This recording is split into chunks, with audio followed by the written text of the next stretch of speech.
இப்போ ஏதோ 2 நாள் காலிக்கட்ல கொஞ்சம் வெயில் கம்மியா இருக்கு. இருந்தாலும் உஷ்ணம் ஒரு மாரி இருந்துட்டு தான் இருக்கு. வீட்ல இருக்கிறதுக்கு ஒரு மாரி இருந்துச்சா, என்னமோ சடனா வந்துட்டு மனசே சரியில்ல.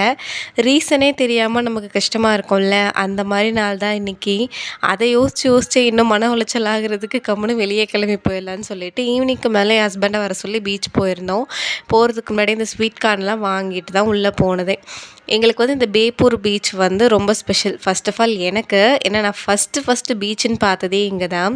கேரளால நீங்க எங்க போனாலும் இந்த உப்பிலிட்டதுன்னு சொல்லி கிடைக்கும். மாங்காய், கேரட்டு, பைனாப்பிள், ஸ்வீட் கார்ன் இது எல்லாமே கட் பண்ணி போட்டு வினிகர்ல போட்டு வச்சிருப்பாங்க. பச்சை மிளகாலாம் போட்டு ரொம்ப டேஸ்ட் சூப்பரா இருக்கும். ஸோ நாங்க எங்க போனாலும் அத நாங்க வாங்கிருவோம் கண்ல பார்த்தா. அத சாப்பிட்டுட்டு அப்படியே பாப்பா வந்துட்டு இந்த பட்டம் வாங்கணும்னு ஆசைப்பட்டா. நான் சின்ன வயசா இருக்கும்போதெல்லாம் ஆசைப்பட்டுருக்கேன். ஆனா அந்த டைம் இந்த மாஞ்சா கயிறுன்னு சொல்லுவாங்கல்ல, அந்த ரொம்ப ஷார்ப்பா இருக்கும்னு சொல்லிட்டு எங்க வீட்ல வாங்கி தந்ததில்ல. இது வந்து பாப்பாக்கு வாங்குனா கடைசியில நாங்க விளையாண்டுக்கிட்டு இருந்தோம். இது வந்து நார்மல் கயிறுல தான் கட் பண்ணியிருந்தாங்க.